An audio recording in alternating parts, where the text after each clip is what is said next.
BPSC paper leak मामले में पटना समेत 4 जिलों में ईओ की विशेष टीम की छापेमारी, मुख्य सरगना के तलाश में एजेंसी। दिल्ली के मुंडका में आग का तांडव, जान बचाने के लिए शीशा तोड़कर नीचे कूद लोग, 27 लोगों की गई जान, कई घायल, रेस्क्यू ऑपरेशन जारी। ईडी के सवालों से फंसने के बाद निलंबित आईएएस पूजा सिंघल की बड़ी टेंशन, तबीयत बिगड़ने के बाद डॉक्टर ने दी सेहत के लिए सलाह। बिहार के कई जिलों में गरज के साथ बारिश के आसार, मौसम विभाग ने जारी किया येलो अलर्ट।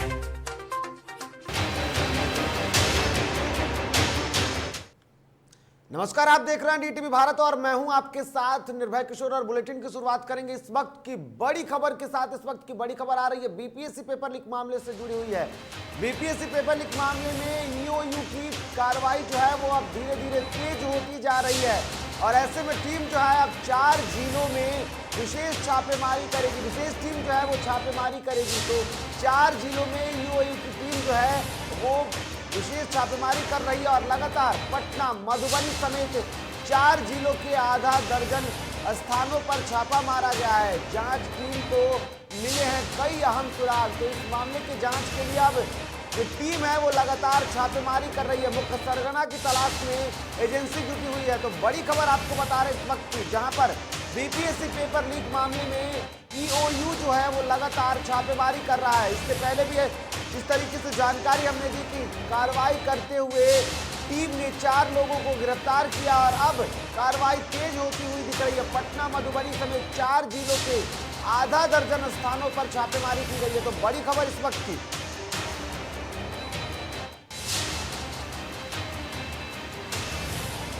देखा होगा किस तरीके से बीपीएससी पेपर लीक मामले के बाद सरकार की जमकर किरकिरी हुई थी और उसके बाद ईओयू की टीम को जांच की जिम्मेवारी सौंप दी गई थी, जिसके बाद ईओयू की टीम लगातार छापेमारी कर रही है और इस खबर पर विशेष जानकारी रखने के लिए साथ ही साथ जो गड़बड़ियां हुई है उसको सुलझाने में जुटी हुई है टीम और इस दौरान लगभग 4 जिलों में छापेमारी की गई है। तो बड़ी खबर आपको बता रहे हैं, जहां पर जांच टीम को कई अहम सुराग मिले हैं और उसके मुताबिक अब बड़ी मछली को पकड़ने की कोशिश की जा रही है, जिस पर लगातार सवाल खड़े होते रहे कि आखिर बिहार के सबसे बड़े परीक्षा में इतनी बड़ी गड़बड़ी कैसे हो गई और इसको लेकर के सरकार ने भी त्वरित कार्रवाई करते हुए ईओयू की टीम को ये पूरी जिम्मेवारी सौंप दी, जांच की विशेष जांच की जिम्मेवारी सौंप दी और ऐसे में अब टीम लगातार कार्रवाई तेज कर रही है।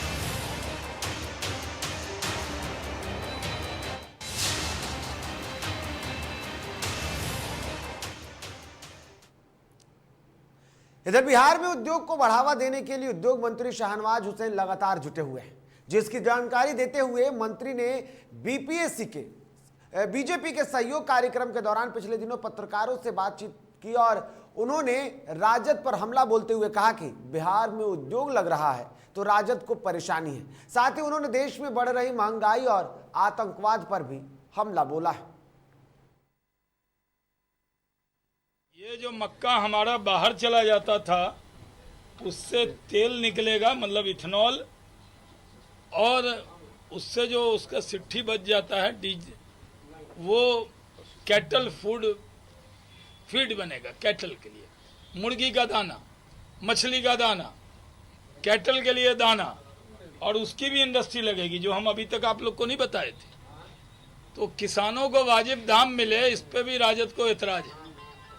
700 रुपये, 800 रुपये, 400 रुपये में बिहार का मक्का ट्रेन से चला जाता था बिहार से बाहर, अब वो बिहार में लगेगा, किसानों को दाम मिलेगा, इसमें राजद को क्या एतराज है भाई। देखिए, पूरे दुनिया में यूक्रेन और रशिया वॉर के वजह से महंगाई बहुत बढ़ी है।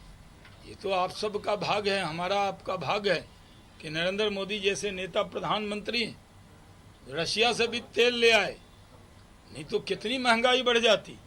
अगर सोच के मन डरता है, कल्पना नहीं कर पाते हैं कि अगर मोदी जी प्रधानमंत्री न होते, कांग्रेस के प्रधानमंत्री होते, कितने कंफ्यूज हो गए होते। आतंकवाद एक बुझता हुआ चिराग है और जब चिराग बुझने लगता है, जब कभी देखते होंगे चिराग जब बुझने लगता है या लालटेन में जब बुझने लगता है तो जोर से एक बार जलता है, भभकता है, कहते बिहार की बात है, भभकता है। आप देखिए कि ये पिछले चुनाव में भभका था थोड़ा। इधर मुंगेर से स्थानीय सांसद और जेडीयू के राष्ट्रीय अध्यक्ष ललन सिंह 12 सालों के बाद अपने संसदीय क्षेत्र कुतुलपुर पंचायत के दियारा में गंगा नदी पार कर जन संवाद कार्यक्रम के लिए पहुंचे, जहां जेडीयू अध्यक्ष सह मुंगेर सांसद ललन सिंह ने ग्रामीणों की समस्याओं को सुनकर संबंधित विभाग को इसके निराकरण के निर्देश दिए। इस दौरान ललन सिंह ने ग्रामीणों को आश्वस्त किया कि किसी भी लापरवाही को लेकर जिलाधिकारी को इसकी शिकायत करे, साथ ही बिचौलियों के चक्कर में ना पड़ने की नसीहत भी दी। उन्होंने कहा कि ऐसे लोगों पर उचित कार्रवाई होगी।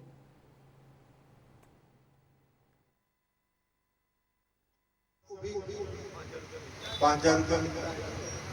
ये सब काम जिला प्रशासन कर और बिहार का की जो सरकार है, माननीय मुख्यमंत्री नीतीश कुमार जी की सरकार है, वो इस पर विकास पर और विकास में बिचौलिया नहीं रहे, भ्रष्टाचार था।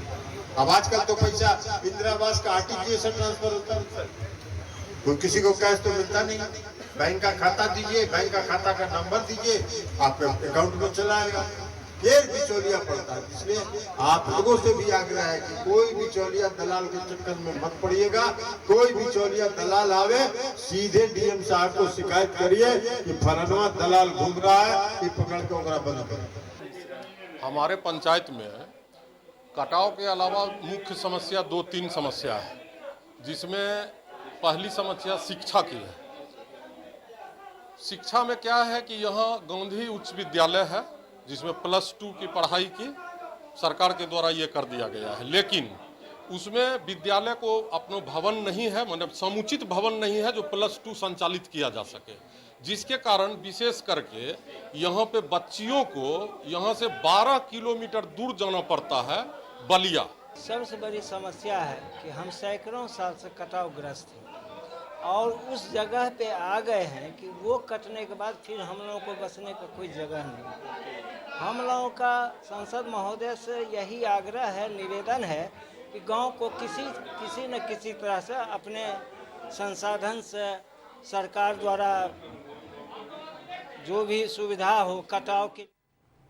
इधर पश्चिमी चंपारण जिले के मलदहिया पोखरिया वार्ड संख्या 8 में वार्ड सचिव के चुनाव के लिए बुलाए गए आम सभा में 2 उम्मीदवारों के बीच जमकर लाठी डंडे चले। बताया जा रहा है कि पंचायत सचिव, कार्यपालक सहायक और लेखापाल की उपस्थिति में वार्ड सचिव के चुनाव के लिए आम सभा बुलाई गई। इस दौरान वार्ड सचिव के चयन की प्रक्रिया जैसे ही प्रारंभ हुई, गाँव के ही 2 लोग आपस में भिड़ गए। घटना में कई लोग घायल हो गए हैं। वार्ड सदस्य जुबैर अंसारी ने शिकारपुर थाने में आवेदन देकर एक पक्ष के 5 लोगों के विरुद्ध प्राथमिकी दर्ज कराई है। हम लोग चुनाव कराने गए थे, हम लोग जीत रहे थे और उन लोग देखे कि हम लोग हार रहे हैं, तो उन लोग को जबरदस्ती झगड़ा कर लिया। उन लोग के दरवाजे के पास चुनाव हो रहा था, तो जबरदस्ती झगड़ा करके उन लोग घर में से फट्टा वगैरह लाकर और मारने लगा। कौन मारा? वो जिसका एक रिंकू नाम है, रिंकू शेख, एक बाबूजान शेख, एक बाबूजान का पोता है, उसका क्या नाम है? चांद नाम है, एक आरिफ से। ये 4 ठो सब, और तो बहुत लोग थे, लेकिन ये 4 सबसे एकदम जरूरी थे। बिहार में शादी ब्याह के मौके पर हर्ष फायरिंग कोई नई बात नहीं है। हर्ष फायरिंग अब फैशन सा बन गया है। इस प्रकार की घटनाएं आम है। हालांकि किसी मामले में कार्रवाई होती है, लोग पकड़े भी जाते हैं, लेकिन हर्ष फायरिंग की घटनाओं पर लगाम नहीं लग रहा है। अब खगड़िया में हर्ष फायरिंग का एक वीडियो काफी तेजी से वायरल हो रहा है, जिसमें खुद नई नवेली दुल्हन फायरिंग कर रही है। ये वीडियो बड़ी तेजी से वायरल हो रहा है। वीडियो वायरल होने के बाद पुलिस हरकत में आई। परबत्ता थाने की पुलिस पूरे मामले की जांच में जुट गई है।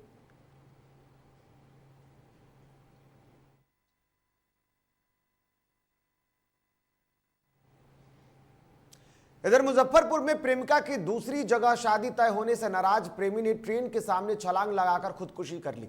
घटना के बाद पूरे इलाके में सनसनी फैल गई। मामला जिले के सकरा थाना क्षेत्र इलाके का है, जहां प्रेमी ने मुजफ्फरपुर समस्तीपुर रेलखंड के ढोली स्टेशन के पास ट्रेन के सामने कूदकर अपनी प्रेम लीला समाप्त कर ली। घटना के बाद मौके पर स्थानीय लोगों की भीड़ जुट गई, जिसके बाद लोगों ने इसकी सूचना सकरा थाना की पुलिस और जीआरपी को दी।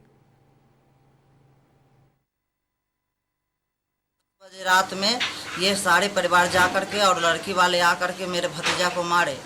कल हो कर के सूचना हुई कि पंचायती होगा। मेरे भाई साहब को बोले कि पंचायती है, रहना पड़ेगा। तो रहने के बाद कुछ बात चली कहा कि हम अपनी लड़की को शादी कर रहे हैं, आपका बेटा ऐसा सा घटना कर रहा है। बगहा नगर के नरईपुर गांव से है, जहां पड़ोसी पर युवक की हत्या का आरोप लगा है। घटना की सूचना मिलते ही पटखौली थाना प्रभारी लालबाबू यादव ने त्वरित कार्रवाई करते हुए आरोपी को गिरफ्तार किया। मृतक के नाना ने बताया कि मोबाइल खरीद बिक्री की बात कर पड़ोसी ने साहिल को घर में बुलाकर नदी किनारे ले जाकर उस पर चाकू से हमला कर दिया। इलाज के दौरान साहिल की मौत हो गई।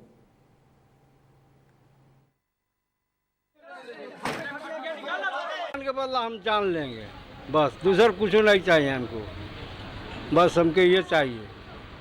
न्याय फरियाना है तो सरकार के हाथ में गया, फरियाद दे, बस फांसी दिवा दे। और यहाँ वक्त हो चला एक छोटे से ब्रेक का, जल्द लौटते हैं, बने रहिए DTV के साथ।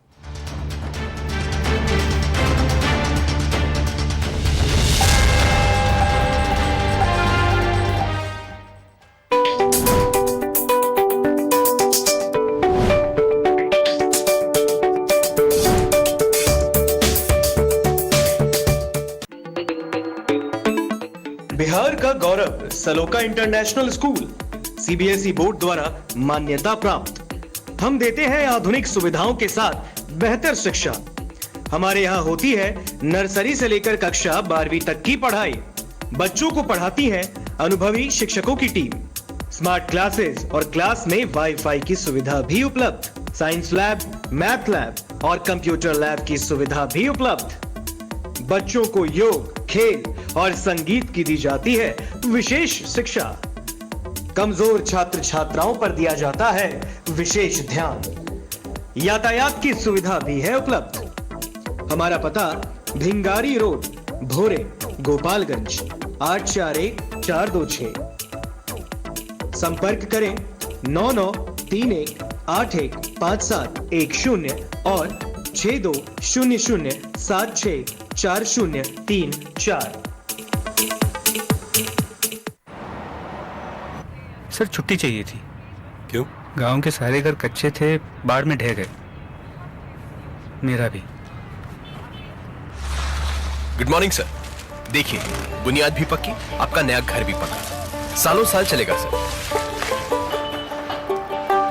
ठीक है, ले लो छुट्टी।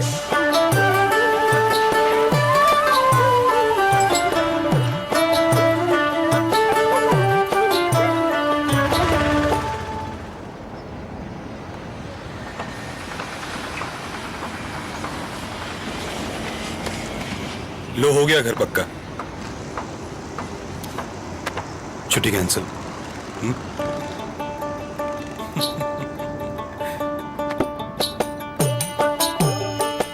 सच्ची खुशी वही होती है जिसकी बुनियाद दूसरों की खुशी में हो। कोणार्क, खुशियों की बुनियाद।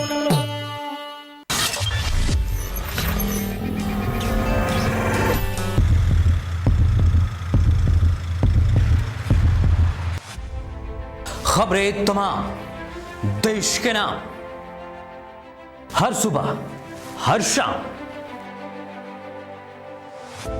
हमारी मुहिम से मिले नई पहचान। बिगड़े हालातों में भी बेहतर परिणाम। रहेंगे हर पल आपके साथ। स्थितियां जो भी हों, आप तक खबरें पहुंचाएंगे। कोरोना जैसे संकट में न दूर थे न दूर जाएंगे। समाज से जुड़े हर मुद्दे को उठाएंगे। अगर होगा गलत तो मुहिम चलाकर विरोध भी जताएंगे। पत्रकारिता का हर फर्ज निभाएंगे, क्योंकि हम हैं DTV भारत।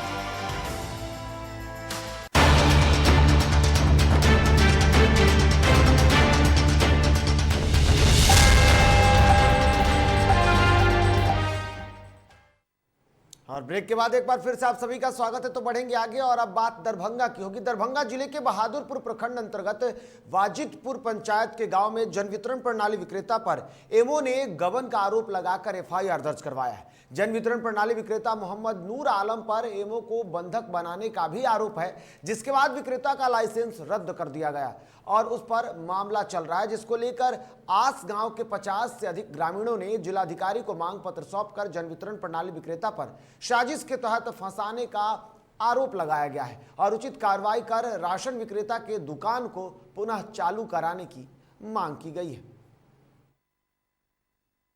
का जो मूल्य निर्धारण है, जो गेहूं का, चावल का, उसी रेट के हिसाब से हम लोगों को वो चावल और गेहूं का जो है सो वो मिलता है। बोरा मिला या वहाँ पे, वहाँ हम लोग वहाँ मौजूद हैं, सारे के सारे बोरा मिल गया। मिलने के बावजूद एमओ साहब बोला तो हमसे ऊपर भी कोई है तो हमको मतलब बुलाहट किया तो यहाँ मौजूद है। और इस वक्त की बड़ी खबर उत्तर प्रदेश से आ रही है, जहां पर कोर्ट के आदेश के बाद अब वाराणसी में ज्ञानवापी मस्जिद पर सर्वे का काम शुरू हो गया। तो इस वक्त की बड़ी खबर वाराणसी से आ रही है, जहां पर ज्ञानवापी मस्जिद में अब सर्वे का काम शुरू हो गया है। जो वीडियो रिकॉर्डिंग की जाएगी वो भी प्रक्रिया शुरू हो गई है। तो कोर्ट के आदेश के बाद अब प्रशासन सख्त हो गया, 4 घंटे तक होगी वीडियो और फोटोग्राफी भी की जाएगी। तो बड़ी खबर आपको बता रहे इस वक्त की उत्तर प्रदेश से आ रही है, जहां पर टीम मस्जिद के अंदर तहखाने में जाकर करेगी जांच, जिस पर लगातार उत्तर प्रदेश में सियासत चल रही है और ज्ञानवापी मस्जिद को लेकर के कई बातें सामने आई थी। लेकिन 17 मई तक कोर्ट के आदेश के बाद अब वाराणसी में ज्ञानवापी मस्जिद में सर्वे का काम जो है वो शुरू हो गया। तो इस वक्त की बड़ी खबर आपको बता रहे हैं, सर्वे की टीम ज्ञानवापी मस्जिद परिसर में मौजूद है। इस वक्त की बड़ी खबर आपको बता रहे हैं और अब तहखाने में जाकर 4 घंटे तक वीडियोग्राफी होगी और फोटोग्राफी होगी। तो बड़ी खबर आपको बता रहे हैं, जहां पर सर्वे का काम शुरू हो गया है। 17 मई तक ये काम पूरा कर लेना। और इस खबर पर अधिक जानकारी के लिए हमारे साथ हमारे सहयोगी सुरेश दुबे जुड़े हुए हैं, जो बताएंगे पूरी तस्वीरें क्या कुछ है। सुरेश जी, जिस तरीके की तस्वीरें दिख रही है, सर्वे का काम अब शुरू हो गया है। जी बिल्कुल, बता दें कि जिस तरीके से ये पूरे देश में इस मंदिर को, मस्जिद को लेकर ये मामला आया है सामने, तो हालांकि आधिकारिक तौर पर कोर्ट ने भी एक रवैया जो है वो सख्त अपनाते हुए कहा है कि जो भी केसेज आ रहे हैं वो हम कोर्ट में सुनाएंगे। मंदिर परिसर जो सर्वे हुआ है, वीडियोग्राफी कराई गई है, पूरी तरह से प्रशासन जो है किसी तरह की अनहोनी ना हो इसको दिखाएगी। लेकिन सुरेश जी, अगर देखा जाए सुरक्षा के वहां पर किस तरीके के इंतजाम किए गए हैं, क्योंकि लगातार उसका विरोध होता रहा है और दूसरी तरफ अब कोर्ट के आदेश के बाद अगर थोड़ा विरोध कम भी होगा, लेकिन जिस तरीके से वहां स्थानीय लोग हैं उसको लेकर के भी क्या कुछ सुरक्षा के पुख्ता इंतजाम किए गए हैं?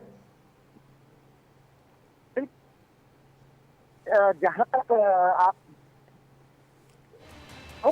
बात रही है और किसी तरह से दंगाइयों को जो है रोकने का पूरा प्रयास कर रही है कि कहीं कोई दंगा न होने पाए। हालांकि ये मंदिर और मस्जिद से जुड़ा मामला है, आप जानते भी हैं। तो उत्तर प्रदेश की योगी सरकार पूरी चौबंद व्यवस्था जो है प्रशासनिक व्यवस्था के साथ जो है लगी हुई है कि कहीं किसी तरह की अनहोनी ना हो। यही जो है उत्तर प्रदेश सरकार का ये मतलब रवैया है। सुरेश जी, एक आखिरी सवाल होगा, बिल्कुल सुरेश जी, एक आखिरी सवाल होगा कि जिस तरीके की कार्रवाई ज्ञानवापी मस्जिद में चल रही है, तो ऐसे में वहां पर जो अधिकारी हैं, क्योंकि सर्वे की टीम जब गई है तो उन सर्वे की टीम के साथ अगर अधिकारियों की बात की जाए तो किस तरीके के अधिकारी मौजूद हैं? बिल्कुल, जो सर्वे टीम आई है, हालांकि आपको बता दें कि प्रदेश में जो भी कार्यक्रम सर्वे की बात हो तो पूरी निष्पक्षता के साथ सभी अधिकारी लगे हुए हैं। बिल्कुल, किसी तरह की कोई पूरा जा रहा है। जी चलिए, बहुत बहुत धन्यवाद सुरेश द्विवेदी जी इन तमाम जानकारियों के लिए। तो इस वक्त की बड़ी खबर आपको बता रहे हैं, जहां पर वाराणसी में ज्ञानवापी मस्जिद को लेकर के अब तक कई सवाल खड़े होते रहे थे। वीडियोग्राफी नहीं कराने के लिए, तहखाने में नहीं जाने के लिए कोर्ट में अपील की गई थी और साथ ही साथ दूसरे पक्ष से भी अपील की गई थी। और अब इस मामले को जब कोर्ट ने पूरी तरीके से आदेश जारी कर दिया है कि सर्वे की टीम ज्ञानवापी मस्जिद परिसर में फिलहाल मौजूद है, क्योंकि कोर्ट ने आदेश दिया था कि 17 मई तक ये पूरे प्रक्रिया को खत्म कर देना है। आज 4 घंटे तक सर्वे का काम चलेगा, वीडियोग्राफी की जाएगी और टीम जो है वो अब ज्ञानवापी मस्जिद में पहुंच चुकी है। जांच की प्रक्रिया वहां पर शुरू होगी और उसके बाद सुरक्षा के वहां पर पुख्ता इंतजाम किए गए हैं। तो बड़ी खबर आपको बता रहे हैं, जहां पर ज्ञानवापी मस्जिद से जुड़ा हुआ ये पूरा मामला है और ऐसे में अब सर्वे की प्रक्रिया शुरू हो गई है। 17 तारीख तक ये पूरा काम खत्म कर लेना है।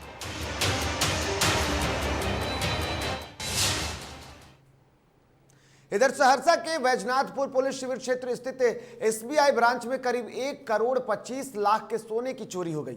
बैंक के सफाई कर्मी पर चोरी करने का आरोप लगाया गया है। घटना के बाद से सफाई कर्मी फरार बताया रहा है। वहीं क्षेत्रीय प्रबंधक के आदेश पर बैंक के कैश इंचार्ज और सर्विस मैनेजर को निलंबित कर दिया गया है।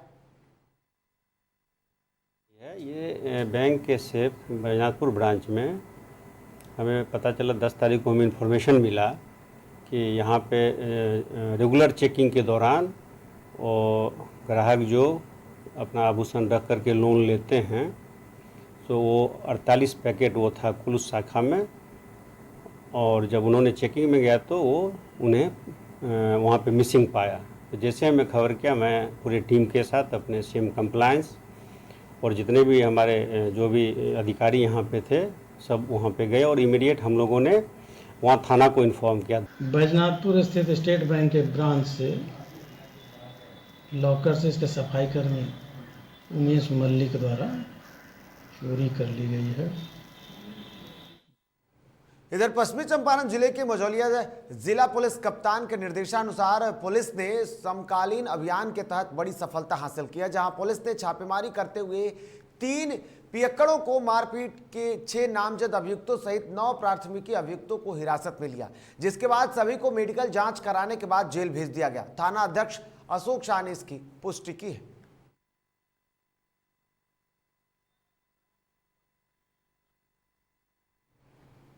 इधर बिहार में नमी के साथ पूर्वा हवा चलने से भीषण गर्मी से राहत मिली है, लेकिन अभी भी उमस की उपस्थिति जो है वो बनी हुई है। इस कारण तापमान में बढ़ोतरी हो रही है और तेजी से बादलों का निर्माण हो रहा है। मौसम विज्ञान केंद्र पटना के अनुसार इस कारण से प्रदेश में झमाझम बारिश हो सकती है। मौसम वैज्ञानिकों की माने तो पश्चिमी मध्य प्रदेश की ओर बने चक्रवाती परिसंरचना का क्षेत्र बिहार तक बना हुआ है। मौसम विभाग के मुताबिक 14 से लेकर 18 मई तक उत्तर बिहार के जिलों में आसमान में हल्के बादल छाए रह सकते हैं। 1 से 2 दिनों तक मौसम के आमतौर पर शुष्क रहने की संभावना है।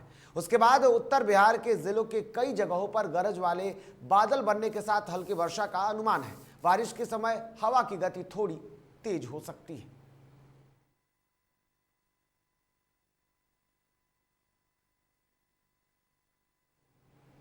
चलिए बात खबर झारखंड की कर लेते हैं। झारखंड के मुख्यमंत्री हेमंत सोरेन के करीबी द्वारा शेल कंपनी में निवेश मामले में हाईकोर्ट के चीफ जस्टिस रवि रंजन एवं जस्टिस SN प्रसाद की अदालत में सुनवाई हुई। सुनवाई के दौरान ईडी की ओर से सुप्रीम कोर्ट के वरीय अधिवक्ता तुषार मेहता ने अदालत को बताया कि हाल के दिनों में एजेंसी ने राज्य में कार्रवाई की है, जिसमें कुछ अहम दस्तावेज मिले हैं जिसे वह कोर्ट में पेश करना चाहते हैं। इस पर अदालत ने उन्हें सील बंद लिफाफे में रजिस्ट्रार जनरल के यहाँ उक्त दस्तावेज जमा कराने का निर्देश दिया है। इस दौरान राज्य सरकार की ओर से सुप्रीम कोर्ट के वरीय अधिवक्ता कपिल सिब्बल ने याचिका पर आपत्ति जताते हुए कहा कि सुप्रीम कोर्ट की गाइडलाइन के अनुसार यह याचिका सुनवाई योग्य नहीं है, जिस पर अदालत ने उन्हें अपना पक्ष रखने का मौका दिया है। 17 मई को इस मामले की सुनवाई की अगली तिथि तय की गई है। न्यायालय ने आज सुनवाई की और आज माननीय न्यायालय के समक्ष जो है मिस्टर तुषार मेहता साहब अपीयर कर रहे थे एनफोर्समेंट डायरेक्टर की तरफ से, मिस्टर कपिल सिब्बल अपीयर कर रहे थे स्टेट गवर्नमेंट की तरफ से, और मिस्टर मुकुल रोहतगी अपीयर कर रहे थे मिस्टर सोरेन की तरफ से। आज जो है माननीय न्यायालय के समक्ष जो है मिस्टर मेहता ने कहा कि अभी जो रेड हुई है काफ़ी रेवलेशन है, बहुत चीज़ें मिली हैं और उसको हम चाहते हैं कि माननीय न्यायालय के समक्ष लाना। इस पर माननीय न्यायालय ने मंगलवार को इसको 17 तारीख को 2 बजे इसकी सुनवाई के लिए रखा है स्पेशली। इधर झारखंड की खनन विभाग की सचिव रही पूजा सिंघल की गिरफ्तारी के बाद उनकी तबीयत लगातार बिगड़ती जा रही है, जिसके बाद शुक्रवार को डॉक्टरों ने पूजा सिंघल को जेल में गीता का ज्ञान दिया। बता दें कि गिरफ्तारी के बाद IAS अधिकारी पूजा सिंघल को दोनों विभाग से बर्खास्त भी कर दिया गया, जिसके बाद से वह चिंतित चल रही थी। वहीं डॉक्टरों ने उन्हें योग्य करने की भी सलाह दी है। नॉर्मल है, मेंटल स्थिति भी करीब करीब ठीक है। चिंता तो है ही थोड़ा बहुत। रिलैक्स, मैंने उनको रिलैक्स होने की सलाह दी और मैंने कहा कि कुछ योगा शवासन कीजिए और इससे आप रिलैक्स रहेंगे। जिस परिस्थिति को इसको स्वीकार करके आनंद में रहिए, आनंदित रहिए तो ठीक रहेगा। बुरा में भी समय में भी आनंद उठाइए, अच्छा समय को भी आनंद उठाइए, संभव रहिए। चलिए खबर दिल्ली से है। दिल्ली के मुंडका में मेट्रो स्टेशन के पास से एक इमारत में शुक्रवार को भीषण आग लग गई। आग इतनी भयानक लगी कि इसमें 27 लोगों की जलकर मौत हो गई और कई लोग घायल भी हो गए। जिस इमारत में आग लगी वो एक 4 मंजिला है, जिसका उपयोग व्यावसायिक रूप से कंपनियों को कार्यालय स्थान प्रदान करने के लिए किया जाता है। आग की घटना इमारत की पहली मंजिल में शाम को शुरू हुई, जो एक सीसीटीवी कैमरे और राउटर निर्माण असेंबलिंग करने कंपनी का कार्य है, जिसमें ये आग लगी है। जिसके बाद आग ने फैलते हुए पूरे इमारत को अपनी गिरफ्त में ले लिया। आग की जानकारी मिलने के बाद दमकल विभाग मौके पर पहुंचा और रेस्क्यू ऑपरेशन शुरू कर दिया। 7 घंटे तक चले रेस्क्यू ऑपरेशन में कुल 27 लोगों के शव बरामद किए गए। कई लोग घायल हालात में अस्पताल पहुंच गए। रेस्क्यू ऑपरेशन अभी भी जारी है और ऐसे में जो तस्वीरें देखने को मिली, इस वक्त की एक और बड़ी खबर आ रही है इसी से जुड़ी हुई, आपको बता देते हैं। जहां पर इस पूरे मामले को लेकर के, यानी कि आग लगने की घटना के बाद एक और कार्रवाई हुई। अग्निकांड में पुलिस की कार्रवाई अब देखने को मिली है। तो बड़ी खबर आपको बता रहे इस वक्त की, जहां पर दिल्ली में आग लगी उस मामले में मुंडका अग्निकांड में पुलिस की कार्रवाई देखने को मिली है। तो बड़ी खबर आपको बता रहे हैं, जिस घटना में 27 लोगों की जान गई, फैक्ट्री के मालिक के दोनों बेटे गिरफ्तार हो गए हैं। तो बड़ी खबर आपको बता रहे हैं, एनडीआरएफ की ओर से सर्च ऑपरेशन भी जारी है। लगातार 7 घंटे तक जांच चली और अभी भी जांच की प्रक्रिया जारी है। घटना में 27 लोगों की मौत, कई लोगों के घायल होने की जानकारी मिल रही है। तो बड़ी खबर आपको बता रहे हैं, मुंडका अग्निकांड में पुलिस की कार्रवाई देखने को मिली और जो फैक्ट्री था उसके दोनों बेटों को पुलिस ने गिरफ्तार कर लिया है। तो बड़ी खबर आपको बता रहे हैं दिल्ली से, जहां पर एनडीआरएफ की ओर से सर्च ऑपरेशन चल रहा है। सर्च ऑपरेशन में अब तक प्रक्रिया जो है चल रही है, लेकिन जांच के दौरान 27 लोगों के शव बरामद किए गए हैं। अभी भी कई लोग घायल हैं जिनका अस्पताल में इलाज चल रहा है।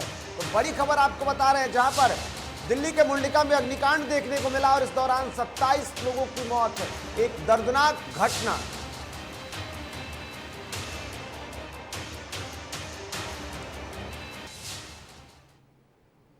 तो खबरों के सफर में फिलहाल इतना ही। ताजा तरीन खबरों के लिए आप देखते रहें DTV भारत। नमस्कार।